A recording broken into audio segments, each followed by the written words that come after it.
We love reading. Today's story is The Woodcutter and the Angel. Let's see the story.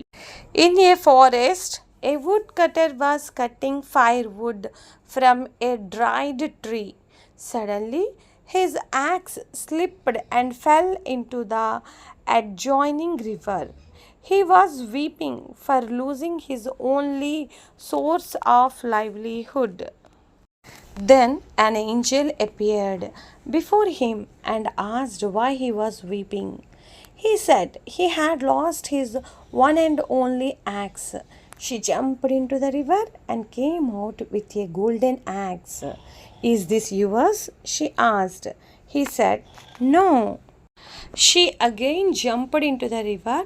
This time she returned with a silver axe. She again asked the woodcutter, Is this yours? He again said, weeping, No, this is also not mine. The angel again dived into the river and brought a crude iron axe. The woodcutter jubilantly identified it as his axe. The angel was pleased with his honesty and gifted him all the three axes. Honesty always pays dividends.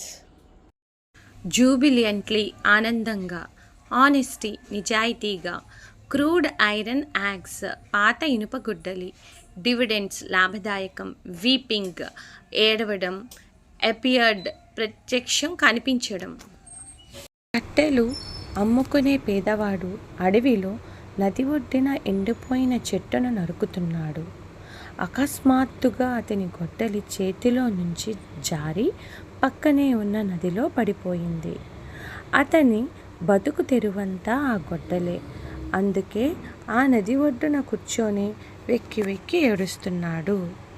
అప్పుడు ఒక దేవత ప్రత్యక్షమై అతని ఏడుపుకి కారణం తెలుసుకుంది. ఆ దేవత వెంటనే నదిలోకి దూకి కొంతసేపటికి బంగారు గొడ్డలితో ప్రత్యక్షమైంది. ఇదేనా నీ గొడ్డలి అని అడిగింది. ఆ గొడ్డలి తళతళా మెరిసిపోతుంది. ఇది కాదు అన్నాడు. ఆ దేవత మళ్ళీ నీళ్లలోకి దూకింది. ఈసారి దేవత ఇంకా మెరిసిపోతున్న వెండి గొడ్డలితో ప్రత్యక్షమయ్యింది. ఇదేనా నీది అని అడిగింది.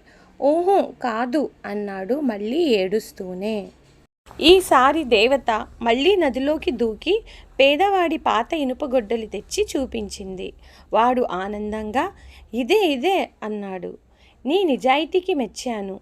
నీ గొడ్డలితో పాటు ఈ బంగారు వెండి గొడ్డళ్ళు కూడా తీసుకో అంటూ వాటిని కూడా బహుకరించింది. నిజాయితీగా ఉండడం ఎప్పుడూ లాభదాయకమే.